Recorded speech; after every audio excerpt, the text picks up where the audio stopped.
This is meeting number 4 of the House of Commons Standing Committee on Citizenship and Immigration. It is my pleasure to welcome both our witnesses appearing before the committee today. I would like to welcome Dr. Christian, President, African Scholars Initiative, and also His Excellency Dr. Khalilur Rahman, High Commissioner of People's Republic of Bangladesh. I would start with Dr. Christian, President of African Scholars Initiative. You can please start. You will have 5 minutes for your opening remarks. Thank you, Dr. Christian. We can hear you now. We'll start the clock. You have 5 minutes. Thank you. Thank you, Madam Chair and honorable members of this committee for the privilege to appear before you. This podcast came to be because I want to reignite discussions about Pan-Africanism. And the purpose is to plant seeds of unity and inspiration among Africans, both at home and in the diaspora. I believe we have come to the stage where our continent is more vulnerable than ever, and it's up to us to decide our fate moving forward. What we will come to realize, I hope, is that we're so much more alike than we're different. And this show is just a small contribution to the public discourse that is going on in Africa right now. My name is Soshima Iro, and this is the Pan-African Experience. On today's episode of the Pan-African Experience, I'll be speaking to Dr. Gideon Christian about anti-racism report that was produced by Canada's Department of Immigration, Refugees and Citizenship. Dr. Christian is an assistant professor in the Faculty of Law at the University of Calgary. Before joining the Faculty of Law at the University of Calgary, Dr. Christian worked part-time as an adjunct professor at the Faculty of Law in University of Ottawa. He also worked full-time as a legal counsel with the National Litigation Sector at the Federal Department of Justice, where he conducted electronic discovery in high-profile litigation involving Government of Canada. His research activities centers on law and technology, specifically on electronic discovery, artificial intelligence and law, and the environmental impacts of technology. Dr. Christian's research work has been published in Canadian Journal of Law and Technology, Utrecht Journal of International and European Law, African Journal of Library, Archives and Information Science, and Canadian Bar Review. I am grateful and honored to have Dr. Christian on the podcast.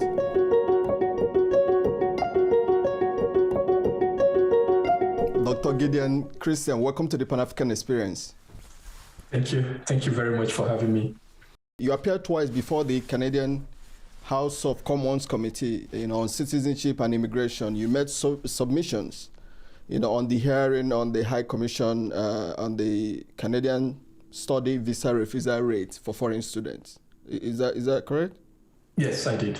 Okay. The IRCC report, the Anti-Racism Employee Focus Group's final report was published in 2021. This research was conducted by Pollara Strategic Insights on behalf of the Department of Immigration, Refugees and Citizenship Canada. And this study consisted of 10 online focus group discussions with a total of 54 employees from across IRCC. The aim of this study was to understand current experiences of racism within the department, as well as perceptions of management's handling of racism within the workplace, and gather suggestions for changes in policy and practices moving forward. Now, the report exposed systemic racism and racial bias within the IRCC as a Canadian government department. So please, I was wondering, could you give a brief rundown of the key findings in this report? Thank you. Thank you very much for having me.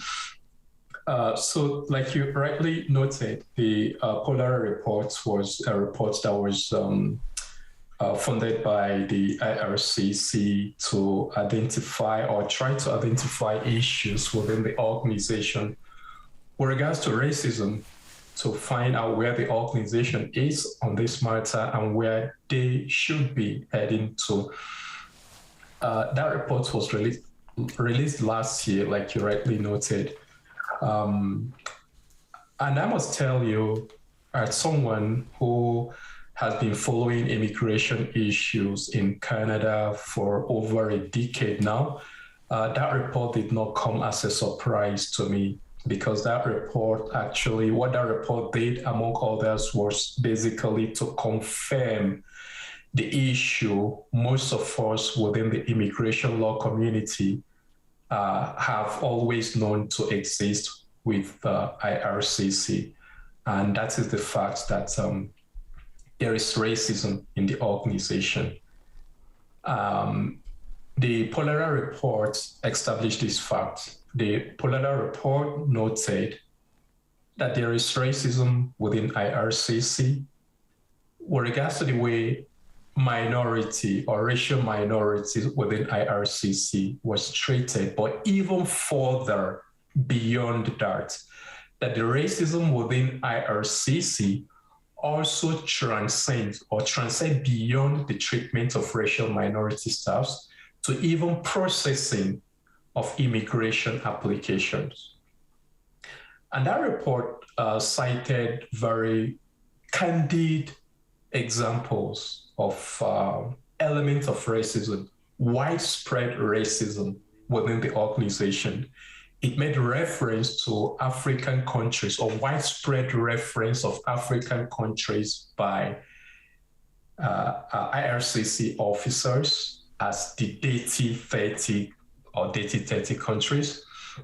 It also referenced stereotyping of Nigerians as particularly corrupt and untrustworthy.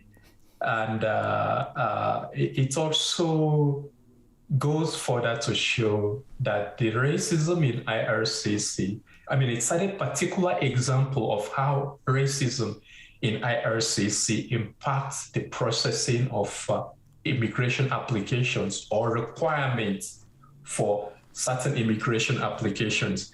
And it talks about discriminatory rules in relation to immigration application from certain countries. A very good example that was given was additional document requirements for applications from Nigeria. And you find these two references I've made on page 11 and page 13 of the report. So when that report was released, it didn't come as a surprise because even among immigration lawyers in Canada, when you speak with them about immigration applications from not just Nigeria, from Africa, Nigeria often comes in here because Nigeria is like, majority of the application comes from Nigeria. Nigeria is among the top 10. So, which of course symbolizes the continent. So when you talk with immigration lawyers here, what they normally tell you is that, look, when we're filing any immigration application like visitor visa or study permit relating to countries from Africa, we file it in anticipation of litigation. And what does that mean? That when they are filing it, they know, or they are very sure, over 90% sure that the application will be refused. And when application is refused, you have to go to court to challenge it. So what they normally do is when they are filing that application, they are filing it with anticipation that they will be going to court at the end of the day. So that is what they mean when they say they file the application in anticipation of litigation, because they will file the application, they know that the application is greater chance the application will be refused, then they will have to go to court. So it's equally as good as, okay, let's start preparation for litigation from day one, even when we are filing the application. So this is an issue that has been going on, but it's just that, before the Pollara report, most of us who were aware of this issue kind of tend to keep it close to our heart, not go vocal or public about it, because as a Black person, when you raise those issues, there's always the tendency to get a pushback. You're accused of, playing the race card, So we kind of know the problem, but we're skeptical in bringing it or being too vocal about it so that we're not accused of playing the race card. So when the Pollara report eventually came out, the Pollara report was like, oh, this is the problem. And that problem was exactly what we know to have been the problem. So most of us who were advocating for change, the Pollara report kind of gave us a voice to be able to push further, to advocate further for those change, because this time it's no longer a case of playing the race card. An independent third party has clearly established that that problem we have been aware of actually did exist. And here is the problem. Yeah, I like the way one of the committee member in the hearing said, he referred to your comment as an allegation, and you have to push back to say this is fact because this is as a result of the research from the report. So you are citing the report and not an allegation. You. And I love that point you brought up. And that ties to what I have said earlier on. The reason why before this report, we are kind of cautious not to be too vocal about it, because if you get too vocal, you'll be accused of playing the race card. Oh, you are making an unfounded allegation or accusation.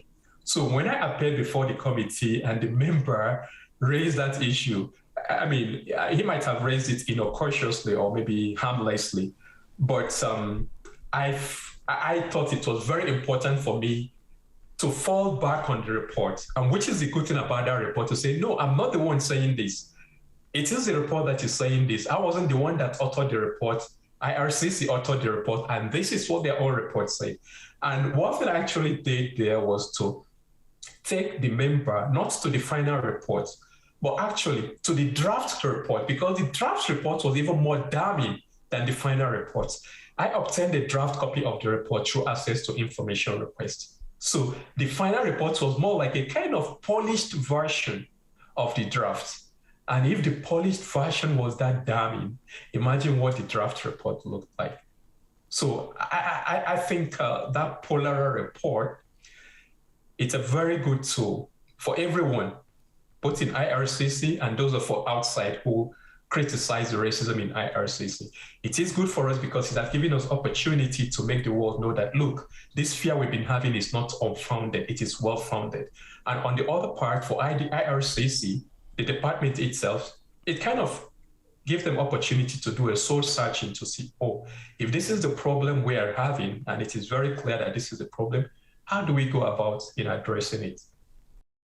Okay, and there's also what you highlighted during that hearing with regards to financial proof of finance.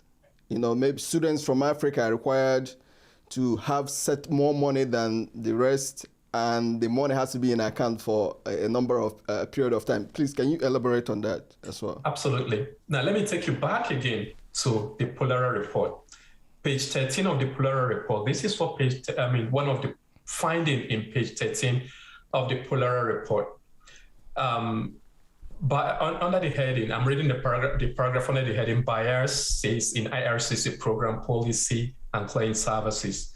It noted that participants expressed concern that some of the overt and subtle racism they have witnessed by both employees and decision makers can and most probably impact case processing, that is processing of application. Some point to differences in refusal rate by country as a key indicator that some forms of bias may be at play. Then it went further. Examples of course, discriminatory rules. Discriminatory rules for processing immigration application for some countries or regions that are different from or different than others. Example, additional financial document requirement for applications from Nigeria. Now, this finding here did not go into details about the financial requirements I discussed at the committee or with the committee, but at least it kind of gives us an indication. So let me go further in more like highlighting the main issue here, which this report tangentially touched on. There are two immigration programs for expedited programs for processing of study permit applications. One of them is the Student Direct Stream, known as SDS, which is applicable in some countries in Asia and I think one or two French-speaking countries in Africa.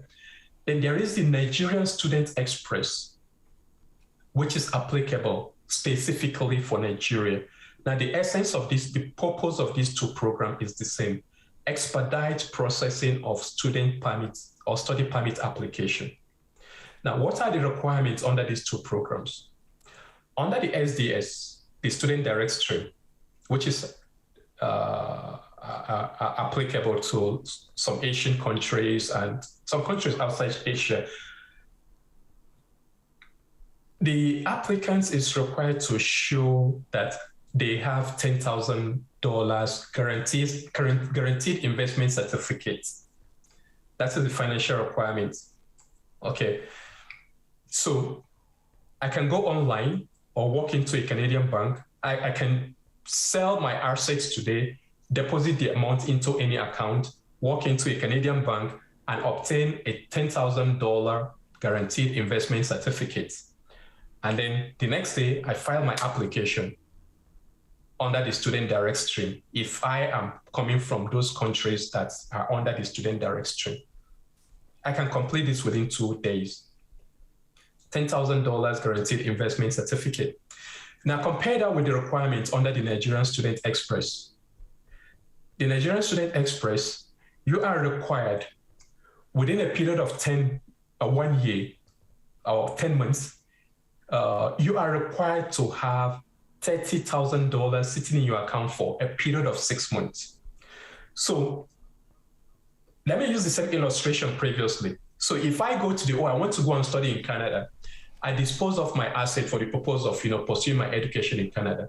I have to qualify under the Nigerian Student Express. I have to deposit that $10,000 in a bank account, let it sit there for 6 months before I qualify for expedited processing under the Nigerian Student Express. So whereas one, you are required to just show guaranteed investment certificate. In the other, you are required to have the money sitting in your account for 6 months. And mind you, if you are from Nigeria where the currency devalues constantly on a daily basis, if you put $10,000 into a Nigerian account today, in 6 months' time, that money will not be worth $10,000. It will be worth less. And you are forced to do that just to qualify under the Nigerian Student Express. So these are clear discriminatory treatment, which I highlighted to the committee on that report. Now, I'm conscious of the fact that when the minister, Honorable Sean Fraser, appeared before that committee, one of the members of parliament, if I'm not mistaken, I think that is Jenny Kwan, Honorable Jenny Kwan, put this question to the minister. Why the differential financial requirement between the two countries? The response the minister gave was that, we do not have financial partners in Nigeria. That is why we cannot use the guaranteed investment GIC scheme, the guaranteed investment certificate scheme. But that is not true, or that is not correct. Let me know, I think the proper term will be to say it's not correct, because you do not need financial partners in Nigeria to be able to get a guaranteed investment certificate. And IRCC has no business of even going into those issues. Those are issues the financial industry can adequately take care of. You do not need to sign any agreement with any bank in Nigeria for them to provide GIC. If I need GIC today, I can simply go online to a Canadian bank. All I need to do is to have the equivalent cash in my Nigerian bank, log online into a Canadian bank, request for a GIC. All they will do is to request for the Nigerian bank to transfer the equivalent fund to their own Canadian account. Then they issue me a GIC. So the idea of having a financial partner in Nigeria in order to use that SDS framework is not correct. You don't need a financial partner.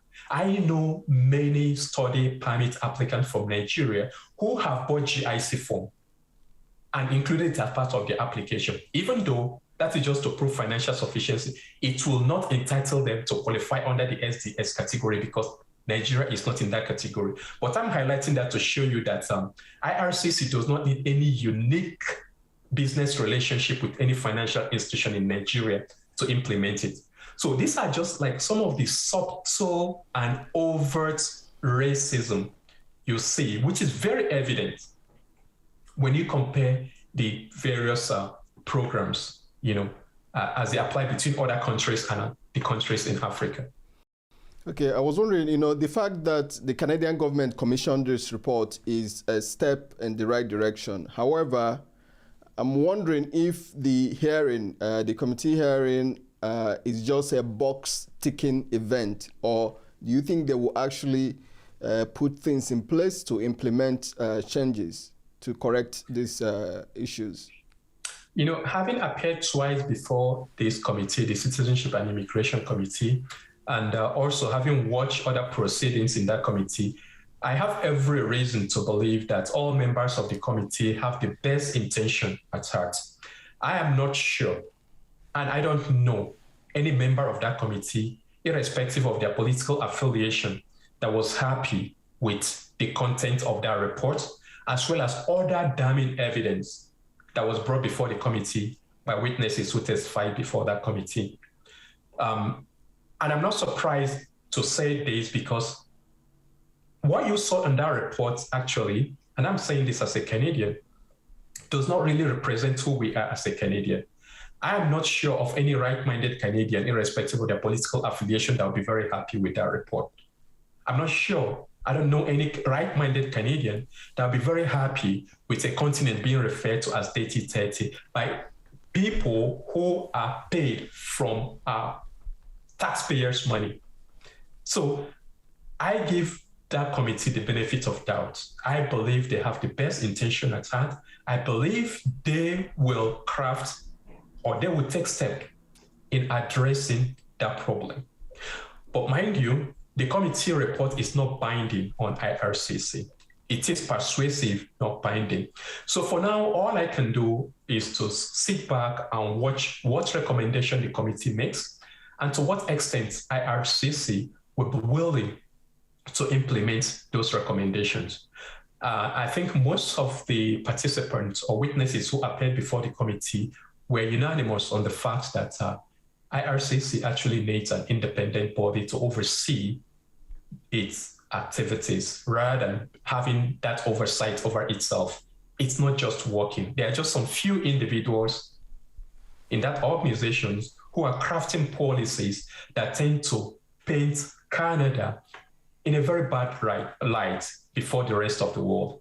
And I can tell you, having been here for many years now, I do not think these few individuals actually represent what Canada represents. I think they are rather misrepresenting Canada by the way they treat the applications from African countries. And it's unfortunate because most of the people who submit this application, at the end of the day, the impression they have about Canada, sadly, is actually the impression they have about these few visa officers who take this decision that's really kind of, unfortunately,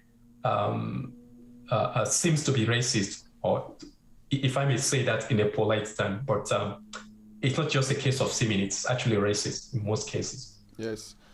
You know, this is quite surprising because, I've never been to Canada, but from what I've read and what I've heard, Canada is considered the better neighbor of US, in terms of racism. That is more of a glorious nation that is very friendly to everyone. So this report paints a different picture, surprisingly. So that's why I'm surprised about that. But I was wondering, one of your suggestions is to have independent oversight, some form of body to oversee IRCC's handling of visa applications, etc. How would this work in practical terms?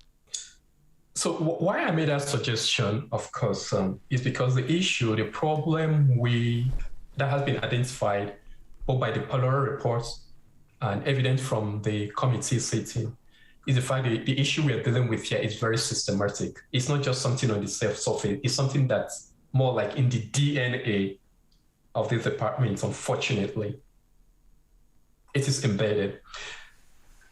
And there are legal avenues for addressing issues of racism in IRCC, especially by applicants who are racially profiled. But the problem is that one thing, it is very difficult to say from a single, in the case of implicit as opposed to explicit racism, in the case of implicit racism, it is very difficult to spot and prove legally, right? So if you are denied a visa, it's very difficult for you to go and say, oh, the reason why I was denied this visa is because the officer was being racist. That might be true, but it will be very difficult to prove, except if the officer clearly states, okay, I'm refusing you this visa because of your race, which of course will never happen. Yes. Will never happen.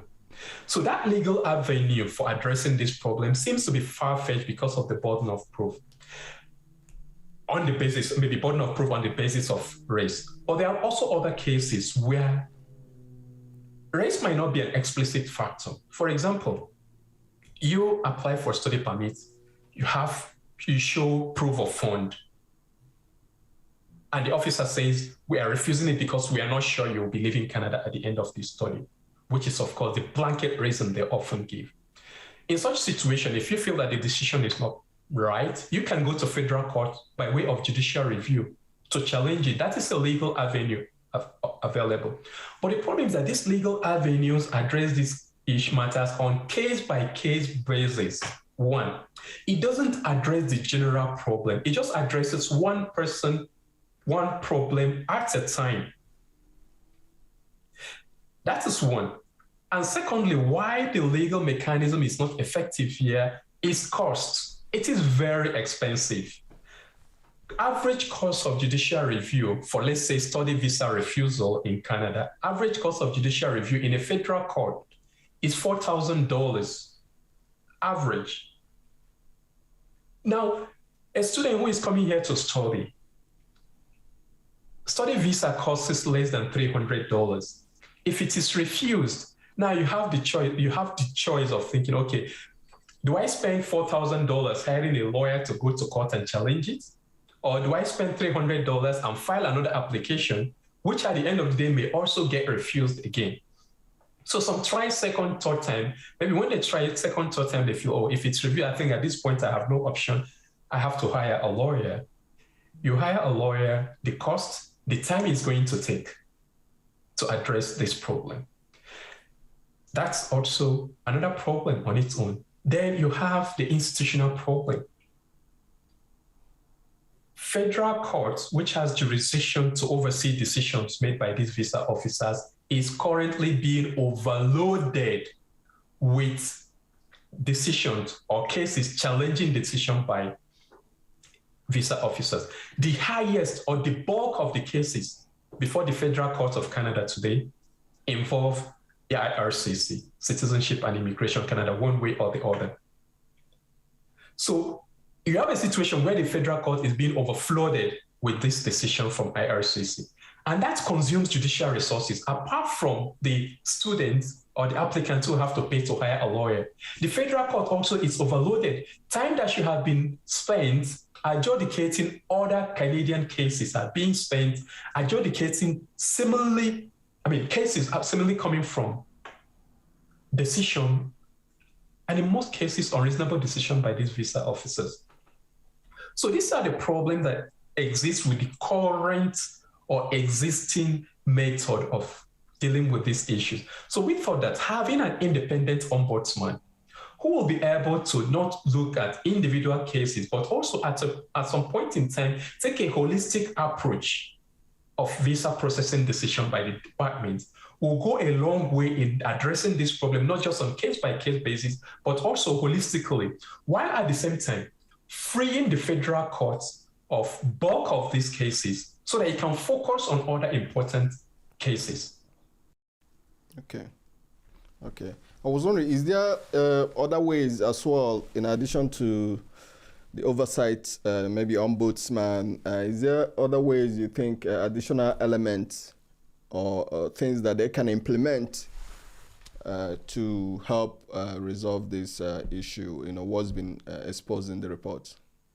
The report, once again, noted systemic racism in the department. And this racism are not practiced by robots, they are practiced by humans. Canada as a country, the law clearly and explicitly prohibits discrimination on the basis of race. So the implication is that individuals who are involved in racism, whether visa officers or other government officers, are actually engaging in conduct that violate Canadian law, and there are consequences, and there should be consequences for that. So I think another way to address the problem is to actually ensure that individuals who are engaged in those conducts, there are consequences for their engaged in those conducts.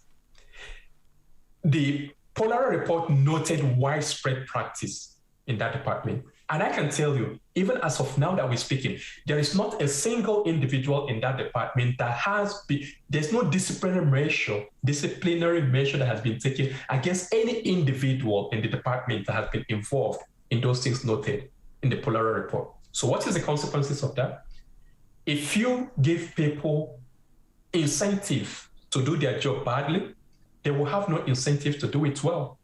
If people engage in this racist conduct, they engage in this without any consequences.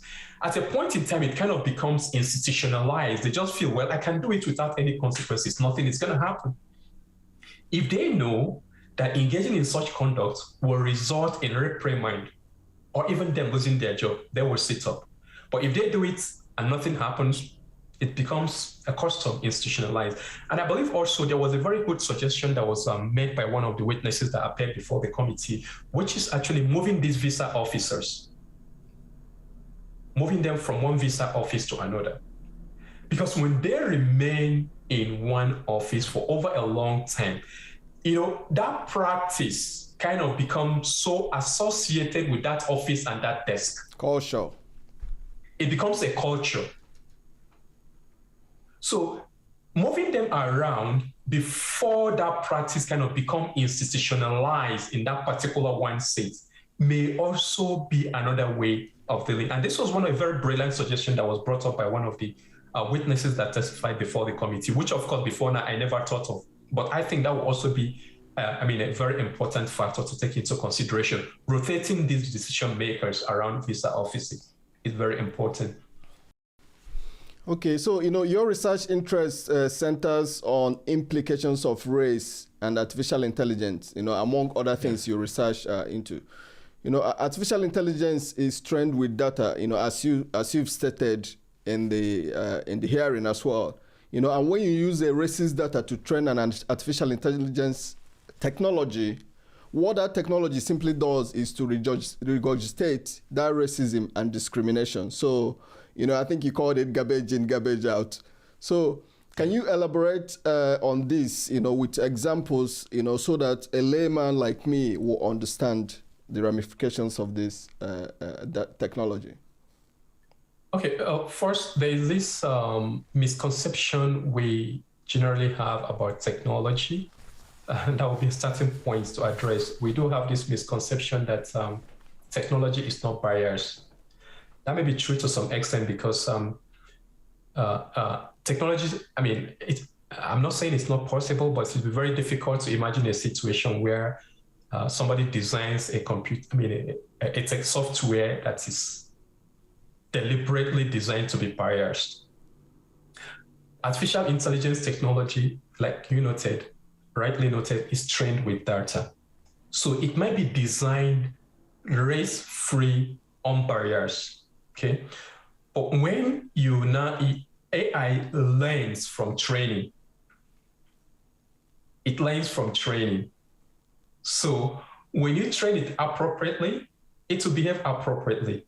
If you train it biased, it will be biased. Let me give you a very funny example. And this was the example of an AI technology that was developed. I think that was by Microsoft, I believe, if I'm not mistaken. That was a chat box that was designed to interact with people and then learn from them. So you kind of tweet and then it will also tweet back. So I think the people it was interacting with now kind of started feeding it with very racist, misogynist tweets. And then it also started regurgitating those tweets it was trained, because that was what it learned. That was what it trained it with. So when that technology was trained, that chatbot was trained, it wasn't trained to be racist. But people that were interacting with it were feeding it with racist tweets. And it became racist and started tweeting racist tweets also. That's a very good example of AI. So when you use the data to train an AI, it is going to behave in accordance with the data you use to train it. Now, how does this apply to immigration use of AI technology?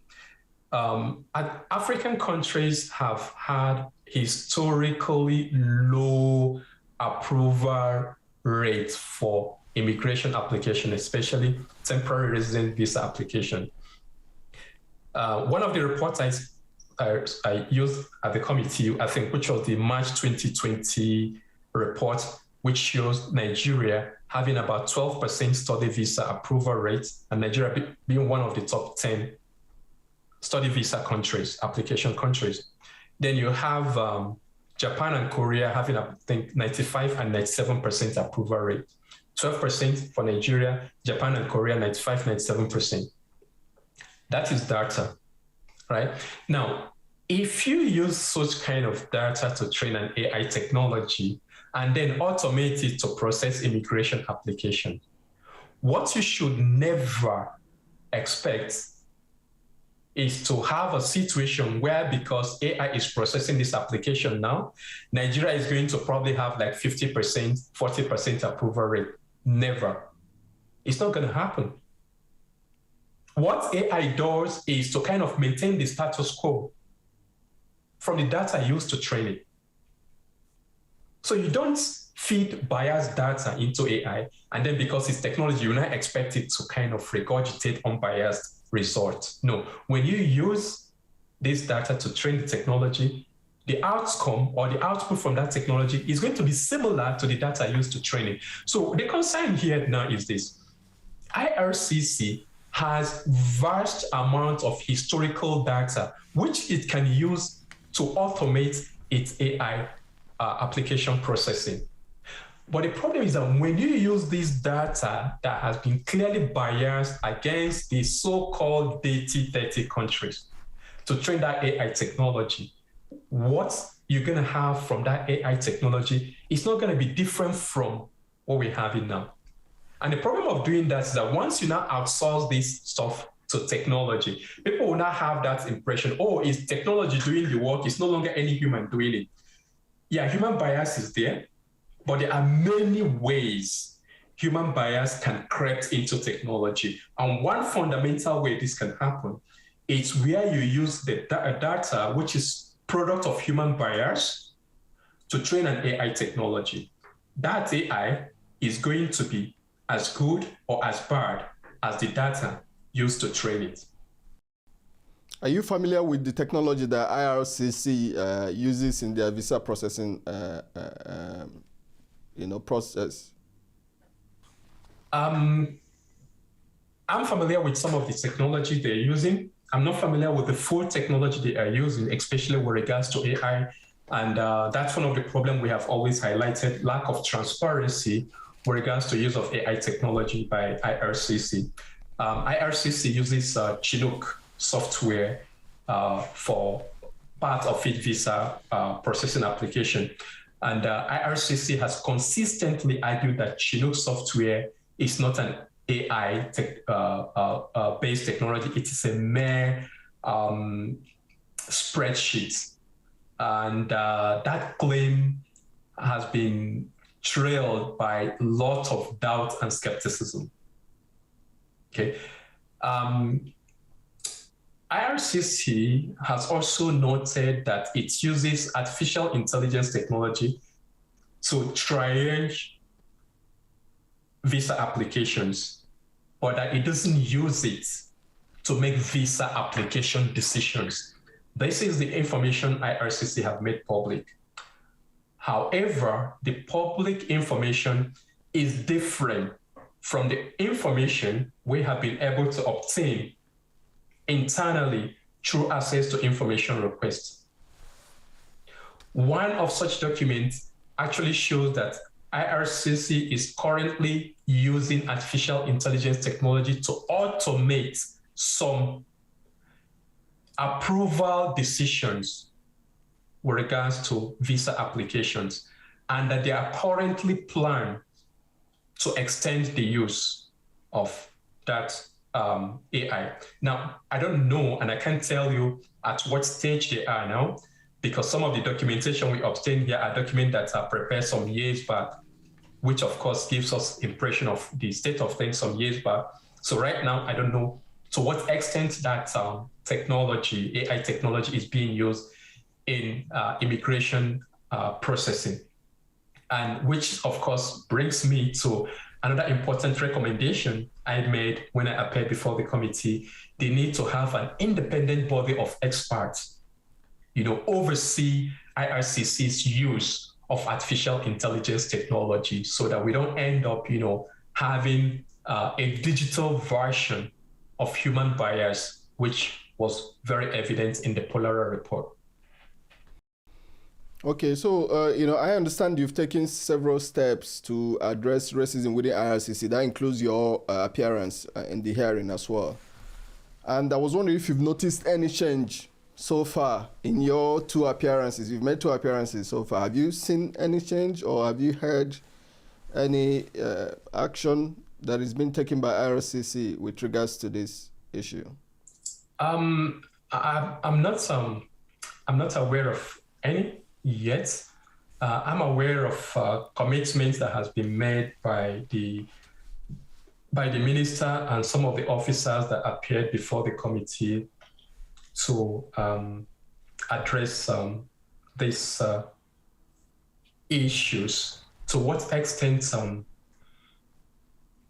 there has been any change, I think it would be too early to say. But having said that, I think I have seen indications that shows that if anything, nothing seems to be happening, if anything is happening at all. And I'll give you a very good example. Last Sunday, Ottawa had the annual Ottawa Marathon. Over 24 of the participants in that marathon were international athletes. They were supposed to be coming from Africa, mainly Uganda, Kenya, and Nairobi. One of the participants was a lady known as Galete Bokar. Galete Bokar is an Ethiopian athlete. She holds the record as the fastest woman in Canada marathon history. She won the 2018 version of that Ottawa Marathon. And she did that in a record 2 hours, 22 minutes, and 17 seconds. That is historic record, the fastest. She broke her own record. Okay. This woman, along with other participants, were supposed to participate in the marathon last Sunday. They couldn't get into Canada to participate in that marathon. Why? Because their visa was not issued by IRCC. So I read a news report, and the news report was saying it was a glitch that prevented over dozens of international athletes from Africa from participating in the marathon. I was like, this is no glitch.